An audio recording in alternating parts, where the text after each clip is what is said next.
There is no oil in this desert, only dead wood. A meager substitute, yet important enough to fuel rivalry between the tribes.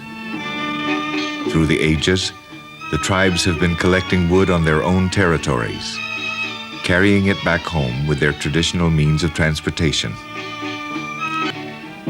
Their harmony fell apart when the Sufyan tribe borrowed a truck. They ventured into the Amar territory and started to pick up loads of wood. They piled it up under heavy guard, fearing an attack by the neighboring tribe. Wasting no time, the Amars came to claim their share of the wood.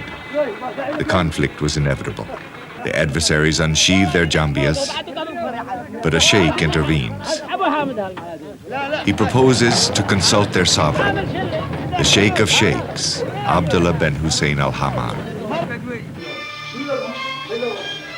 Illustrious Sheik Abdullah, whose ancestors were companions of the Prophet, and whose renowned forefathers conquered Spain and built a palace in Madrid still bearing their name. Illustrious Sheik Abdullah, for 5 years he's been defying the authority of the government of Yemen. For 5 years he's been living as an outlaw in his fortress surrounded by his private army of 40,000 men, armed by Saudi Arabia. Illustrious Sheik Abdullah, he sits on the floor with his vassals. Sheik Abdullah checks the freshness of the khat leaves, a stimulating drug chewed during their daily rituals. He makes sure that the leaves and the water pipes are distributed to his guests.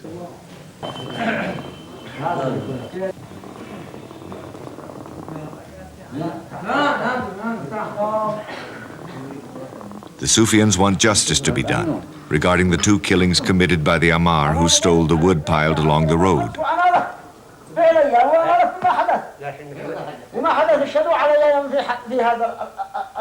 As the Sheik tries to find out whom the wood belongs to, the leaders of both tribes claim ownership. The Sheik concludes, his militia spotted the tracks the vehicles of the Sufyans left behind in the Amar desert. However, the Amar had no right to seek revenge. The Sheik alone is in charge of justice. A deep silence fills the room. Everybody, under the influence, stares at the Sheik, trying to guess the sentence. Sheik Abdullah hands over his judgment in an airmail envelope, a judgment worthy of King Salomon. 2 sheiks from each tribe will go to jail.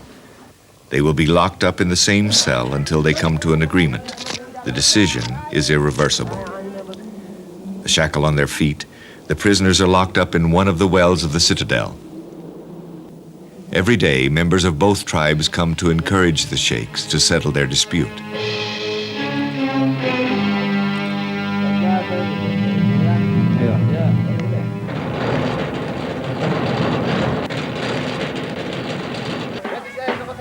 A few days later, the sheiks of the Amar tribe come back to salute Sheik Abdullah.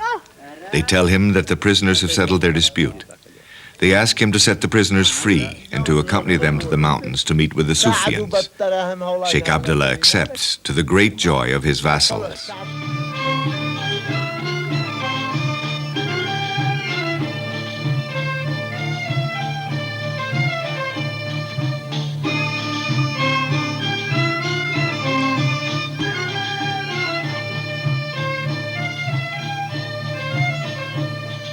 All along the way, warriors from the Sheik's private militia and warriors from other vassal tribes enlarge the procession on its way to the mountains, where the Sufyans are expecting them. On the mountain, the Sufyans welcome Sheik Abdullah and the Amars, showing off their shooting skill.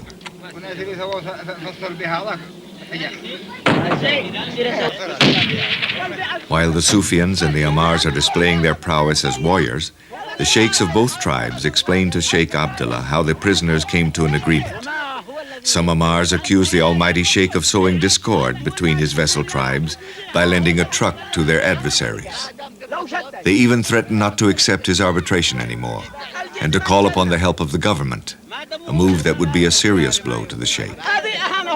The Sheik reacts swiftly and decides to repossess the truck he loaned. From now on, They will have to collect the wood with their camels, the way they've been doing it for several millennia.